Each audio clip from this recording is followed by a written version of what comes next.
Bhavatara Sarasiromani Kevala Ananda Kanda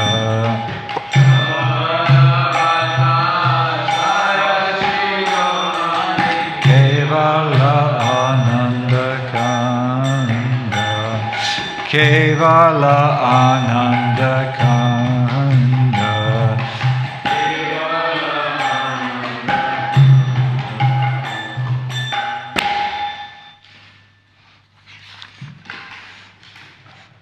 It's not a translation of the different verses, but Prabhupada gives quite an elaborate purport here.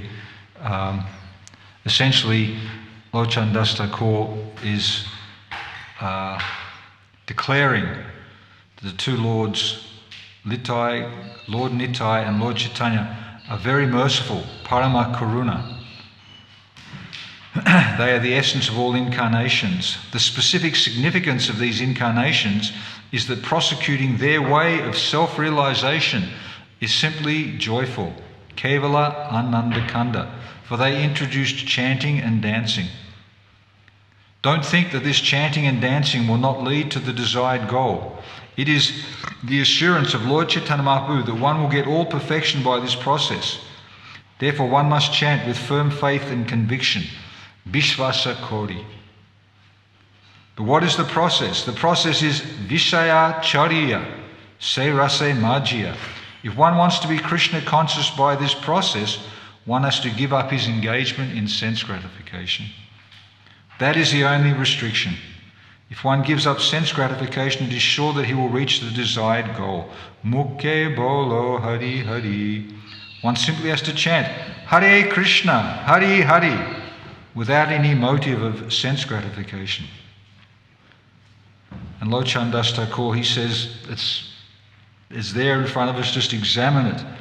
Because Lord Chaitanya, he could induce even beasts to chant and dance and cry and experience love of God. So for human beings, what to speak of human beings? But Lochand Das Thakur regrets that he is entrapped by sense gratification.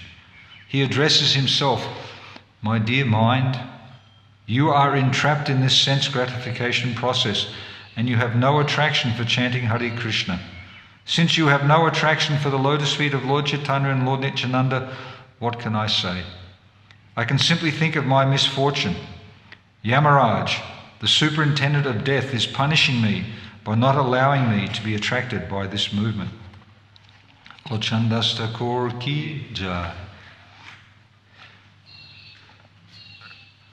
I'll just say a little bit about Lochand Das Thakur and then we'll go on to the Chaitanya Charitamrita. They're linked together.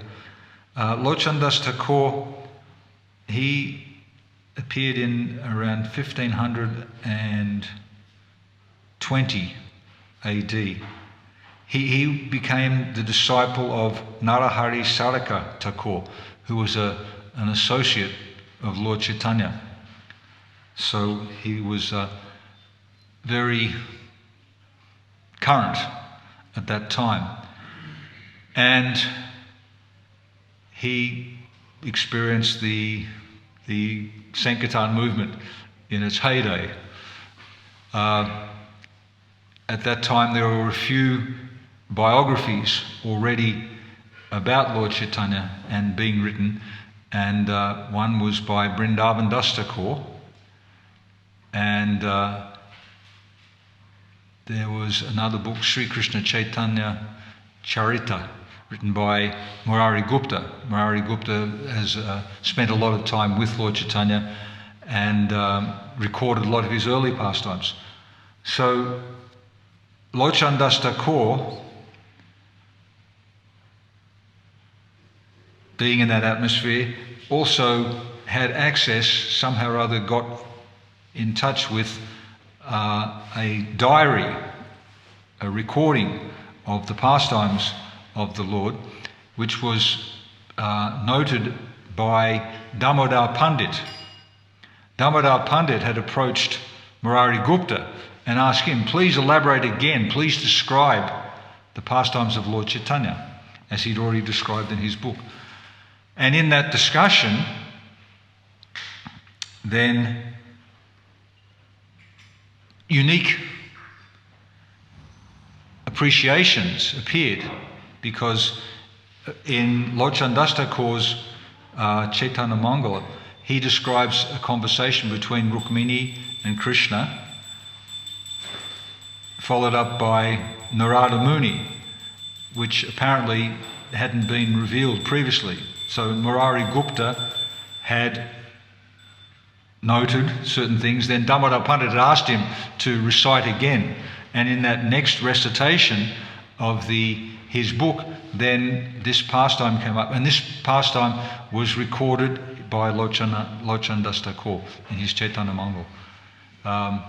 Basically, that expression was Rukmini, Krishna's principal queen, was with Krishna, and with tears in her eyes was openly expressing her heart and revealing how she felt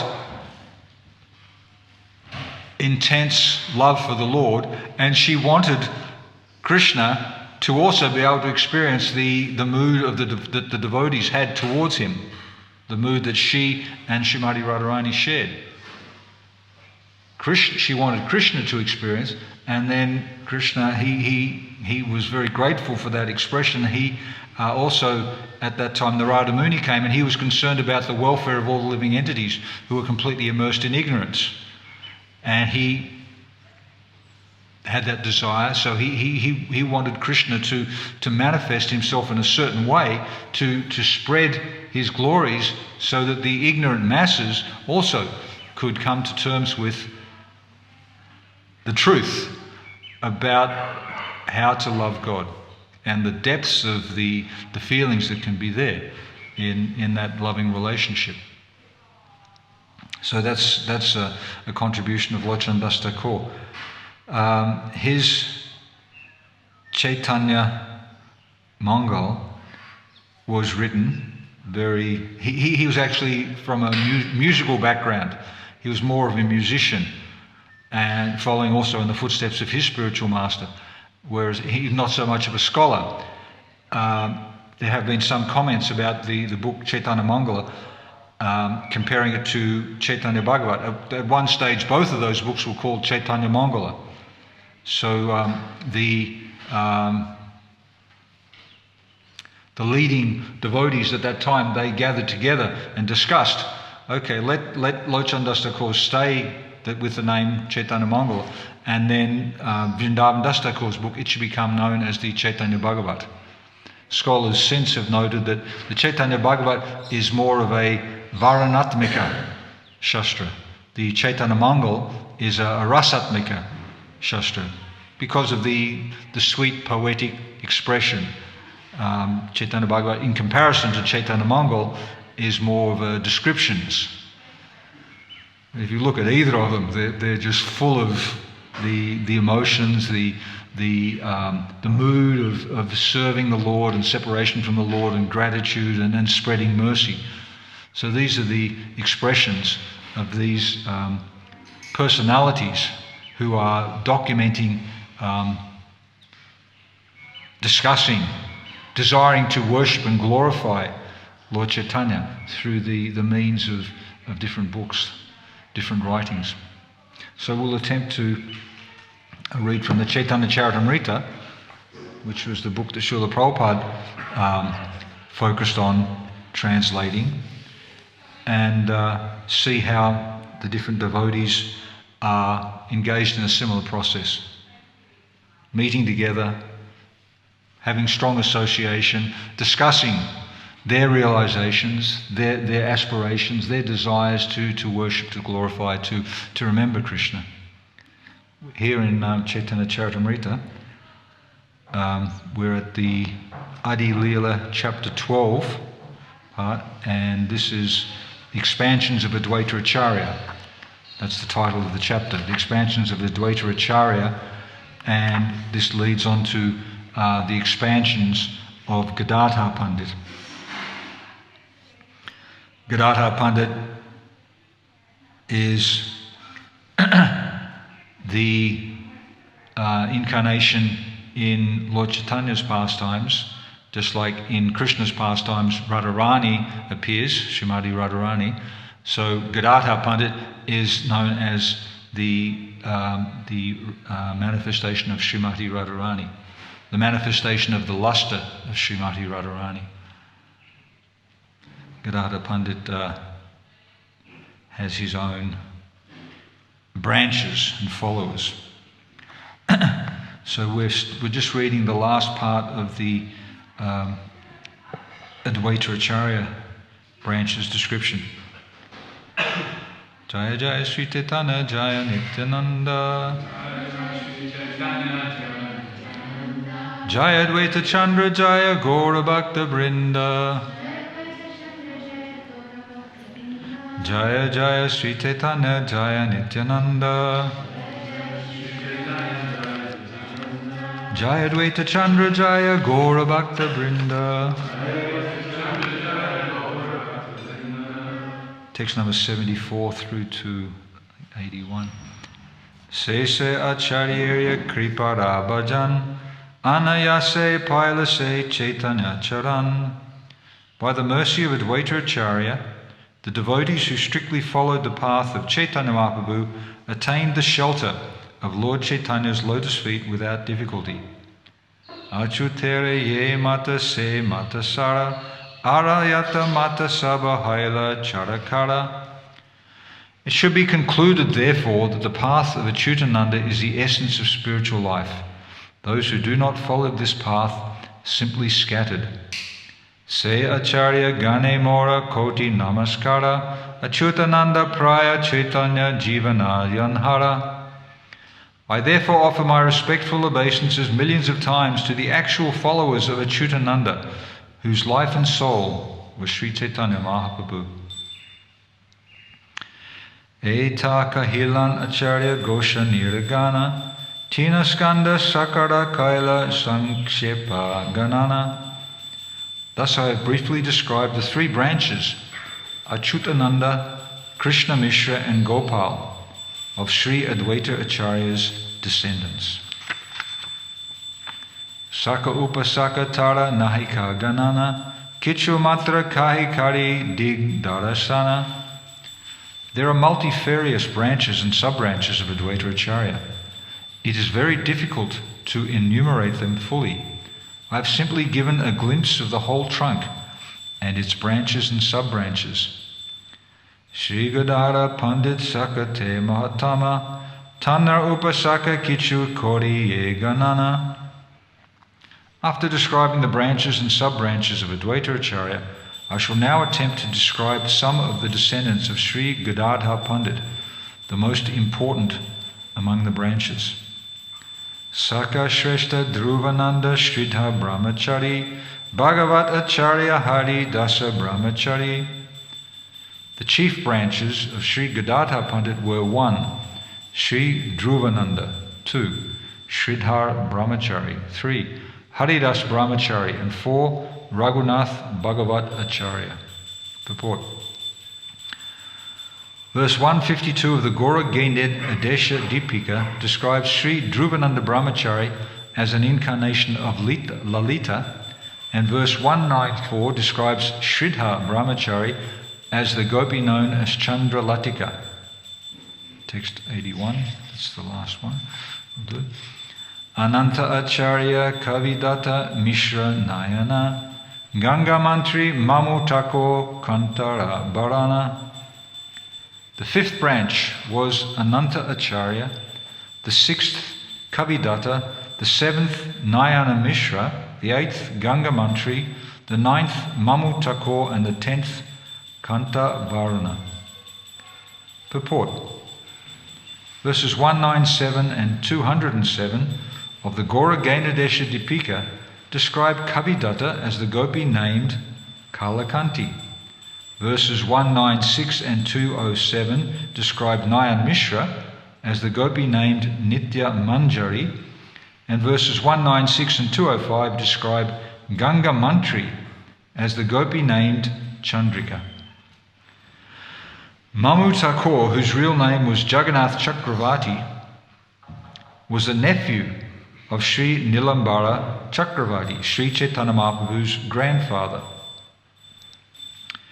In Bengal, a maternal uncle is called Mama, and in East Bengal and Orissa, Mamu.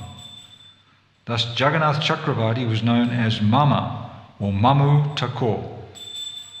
So the maternal uncle means the son of Sachimata, Sachimata's relative, I believe. Mamu Thakur's residence was in the district of Faridpur in the village known as Magadoba. After the demise of Sri Gadadhar Pandit, Mamu Thakur became the priest in charge of the temple known as Tota Gopinath in Jagannath Puri. According to the opinion of some Vaishnavas, Mamu Thakur was formerly known as Sri Rupa Manjari. The followers of Mamu Thakur were Raghunath Goswami, Ramchandra, Radhavallabha, Krishna Jivana, Shama Sundara, Shantamani, Harinath, Navina Chandra, Matilala, Dayamai, and Kunja Vihari. Kantabharana, whose original name was Sri Ananta Chataraj, was the gopi named Gopali in Krishna Lila.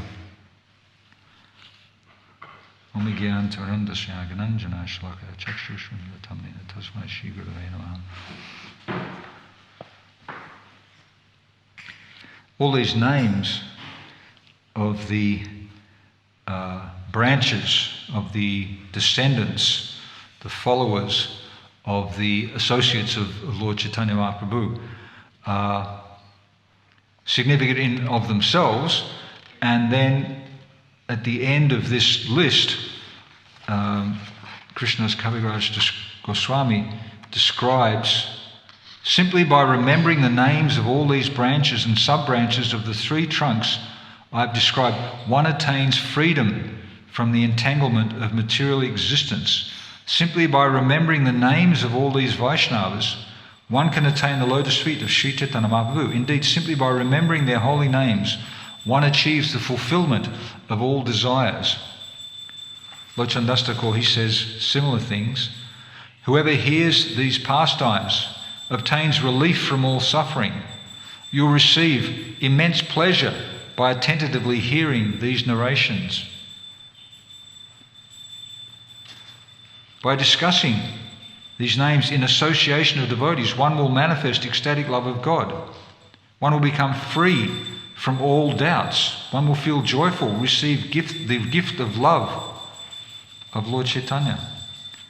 When we were travelling from the temple, and sometimes we'd be away on travelling Sankirtan for a week, 2 weeks longer. Sometimes we were fortunate we'd travel in pairs, and we'd put on a kirtan, or we'd have a kirtan as we were returning towards the temple.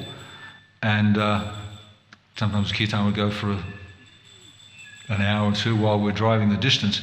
As we were getting closer to the temple, the kirtan, it morphed into chanting the names of the devotees that we were going to see when we got back to the temple.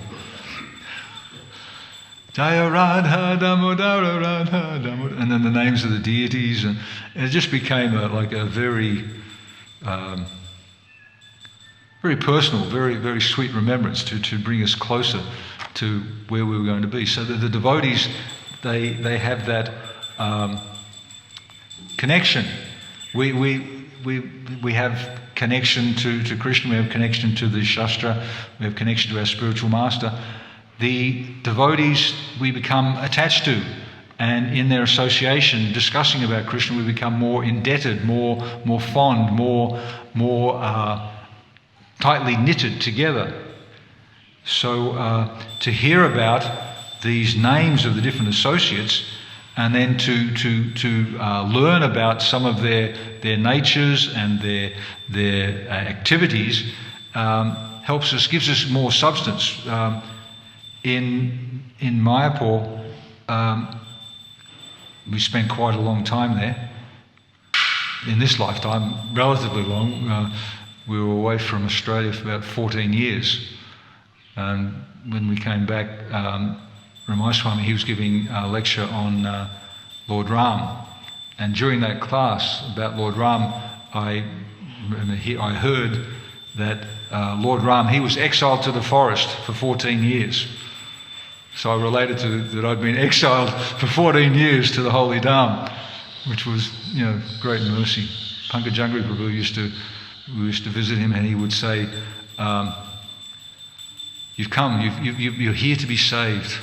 Lord Chaitanya's mercy. He's here to save you." And we were fortunate to be able to spend that time in the Dham. So, and then being there and just moving around within the precincts of Mayapur, going back and forwards to Krishnanagar, there were many different places which were reminders of the pastimes of Lord Chaitanya. The train stations, the towns, and the orchard where Lord Chaitanya planted the mango pit, Amgat. After Sankirtan, the devotees were tired. The practice of Krishna consciousness is to chant and dance and then to take some refreshment. So after exhaustive kirtan, then Lord Chaitanya, he asked all the devotees, what sort of prasad would you like? And they said mangoes. It wasn't mango season, so he took one mango pit, dried mango pit, put it in the ground. Immediately a beautiful mango tree sprouted with fruits that were the size of footballs, with very little seeds and practically no skin. And the devotees were given all one mango, and they became completely satisfied. And that would happen every day for a year after their Sankirtan expedition. Then afterwards that tree disappeared.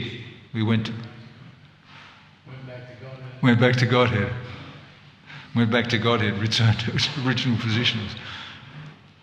We went and visited that orchard, and we're looking around which tree. So it was described to us that tree went back to Godhead.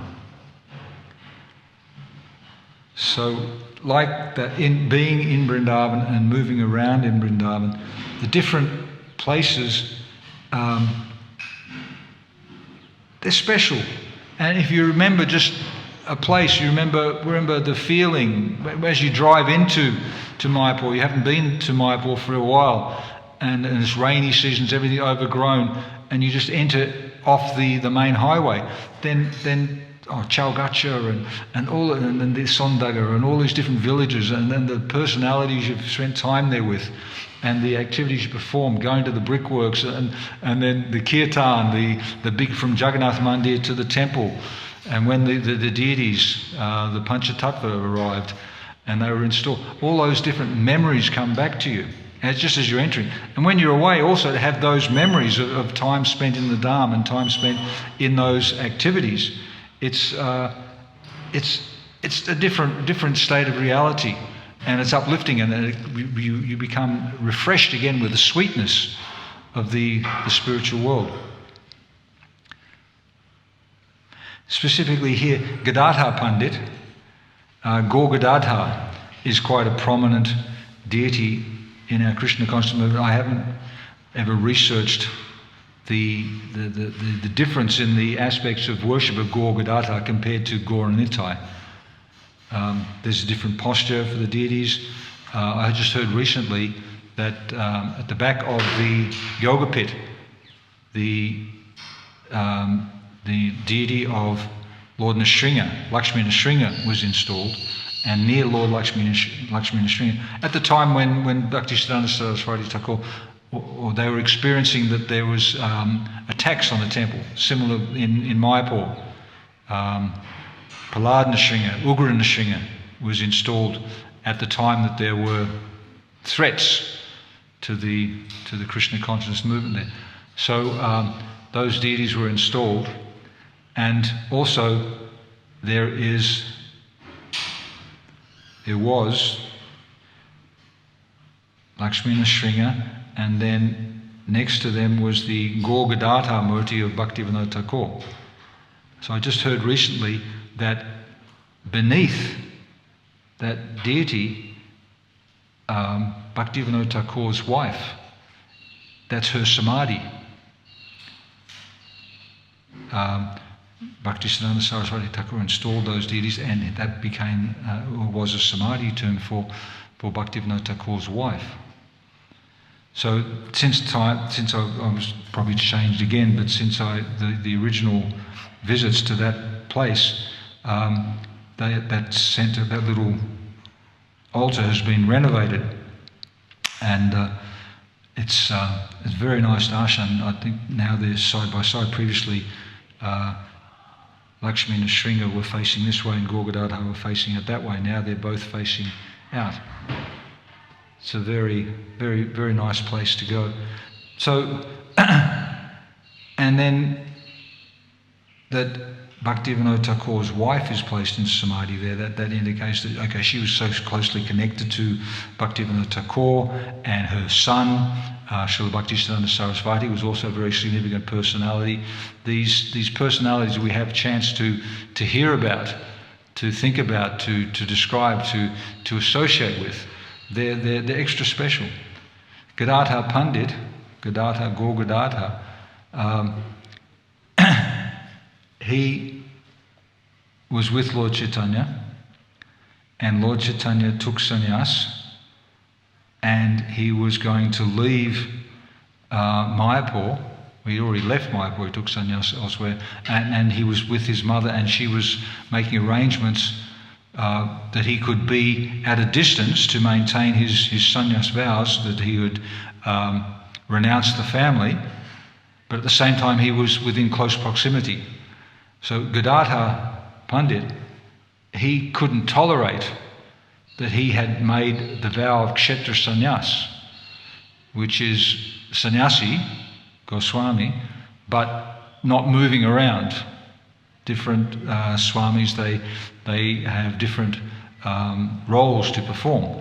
Gadadhar Pandit, he was supposed to stay in that location.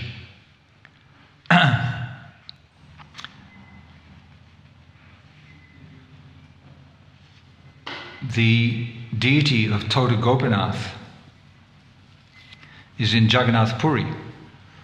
So it must be that after some time Gadadhar Pandit was able to rejoin Lord Chaitanya.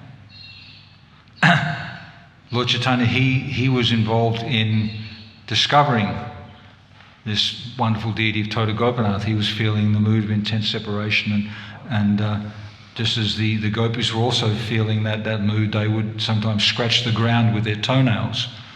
So Lord Chaitanya, in that mood, was digging the earth.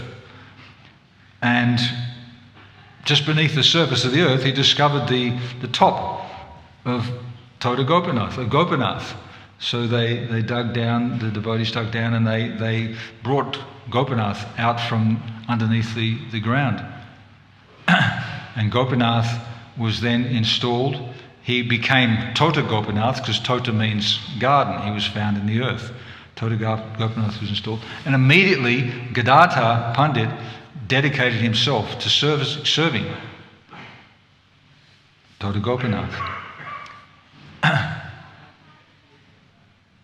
After some time, that mood of separation engulfed Gadadhar Pandit. Probably that Lord Chaitanya had departed, and with the intense agony that accompanied that mood of separation, he became bowed down and overwhelmed with agony, with crippling deformity. He couldn't stand up. So he was performing the worship, and Tota Gopinath was, to all he had to reach up and put the garland and decorate. He experienced difficulty, and he expressed his mind to Gopinath, his beloved Lord. I'm going to have to pass on the worship to somebody else. Here in this verse, it described that after his demise, Mamu Thakur, he became the next servitor of Gopinath. He expressed his heart very feelingly that night he had a dream that his beloved deity spoke to him that I only want to accept your worship. I don't want you to involve anybody else at this moment. So Gadadhar Pandit, he returned to the temple next morning after having that dream, and lo and behold, Gopinath had sat down. He's the only deity in a squatting position, in a position like that. And of course now he was more accessible, he could be reached. So Gadadhar Pandit was able to continue his worship. Gopinath, Tota Gopinath also plays a significant part in Lord Chaitanya's departure. If you go and visit that temple, you can ask the pujari in the morning to lift up the dress of Gopinath, and there you will see on his knee a golden crack, and that is said to be the place where Lord Chaitanya entered into the deity when he departed. So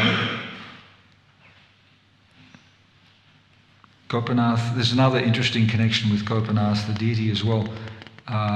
Later on, we hear another one of the descendants of Gadadhar Pandit was Madhu Pandit.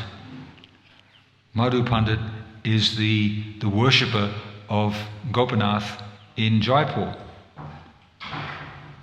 Radha Gopinatha Radha Gopinatha Radhe Madhu Pandita Prandana He Jaya Radha Gopinatha Radha Gopinatha Radhe. Again, a descendant of Gadadhar Pandit. They have, it's like the family line, the family business. And the different personalities that were described, Sri Dhruvananda Brahmachari, an incarnation of Lalita, Gadadhar Pandit being the manifestation of Srimati Radharani, would be surrounded by associates who are also of the similar nature, different, same flavour. Lord Nityananda, he was surrounded by personalities who were previously cowherd boys, the different Gopals. Gadadhar Pandit surrounded by the associates of Srimati Radharani, the Gopis, the Manjaris.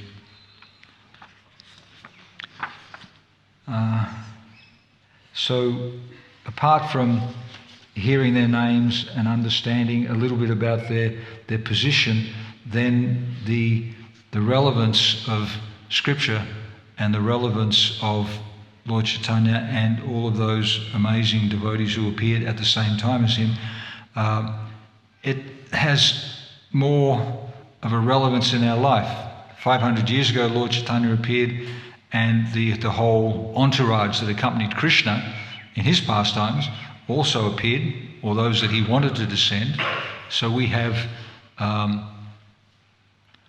access to them. Prabhupada would often say, just recently, in the recent past, 500 years ago, Lord Chaitanya appeared. So that makes the freshness of the Krishna consciousness movement more vivid.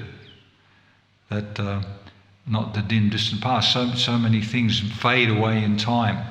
Even Lord Chaitanya, Lord Nityananda, 400 years after they were performing their activities, then Navadvip was sunk into even at the time, Navadvip had also sunk into the depths of impersonalism, and was not manifesting that pristine gem of Krishna consciousness, of the topmost love of God, which is available by simply engaging in congregational chanting, associating with devotees, singing and dancing together, and after singing and dancing, chanting and dancing, refreshment, but also a little bit of philosophy. A little bit of philosophy as well is there.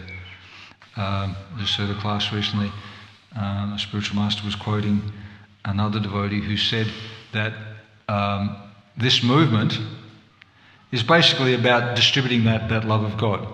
And it was described as it's the bhakti movement, the bhakti cult, the Krishna consciousness movement is love masquerading as a philosophy. There is that presentation in a very sound, rational, reasonable, presenting the science of Krishna consciousness, but essentially it's distributing the love which is there by remembering the Lord, chanting and dancing, associating with devotees, sharing these different topics about Krishna consciousness. So on this day, the appearance day of Lord Chandas Thakur, who was happy on the order of his spiritual master, at the age of 17, he sat down on a stone slab and started to repeat or to work on his realizations, to churn the information that he'd received in the diary of Damodar Pandit and Murari Gupta, and create wonderful subject matter for the future generations to hear about, to contemplate, to learn themselves, and to spread. The culture of Krishna consciousness is just that. It's a culture. The people, they're searching for happiness. Just now is the day before Christmas. People get together and they party. They try and enjoy. They're looking for happiness. And the culture that they're employing is less than ideal. They'll feel bad the next day. It's not long lasting. The culture of Krishna consciousness is substantial and significant. Every little act, every little word, every little performance. Krishna, he remembers the service. He's indebted to the service that devotees do. So to discuss, to pen, to glorify, to remember, to share, all of these things constitute the sum and substance of the Krishna consciousness movement.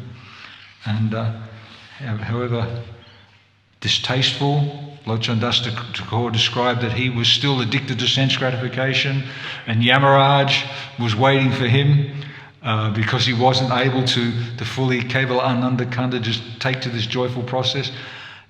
Still, that concern should not be there for devotees. They can feel, rest assured, that any little,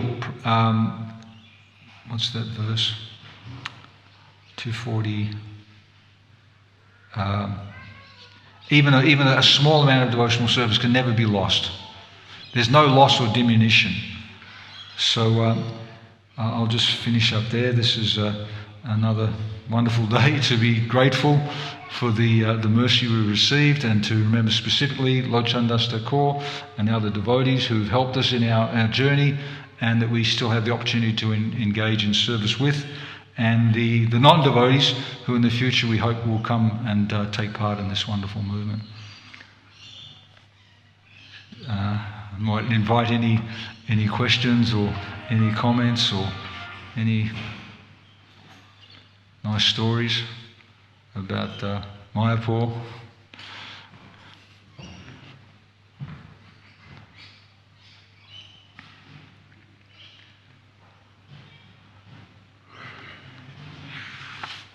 Parama Koruna Paudui Jana Nitai Gaurachandra. Thank you very much. Srila Prabhupada ki jai.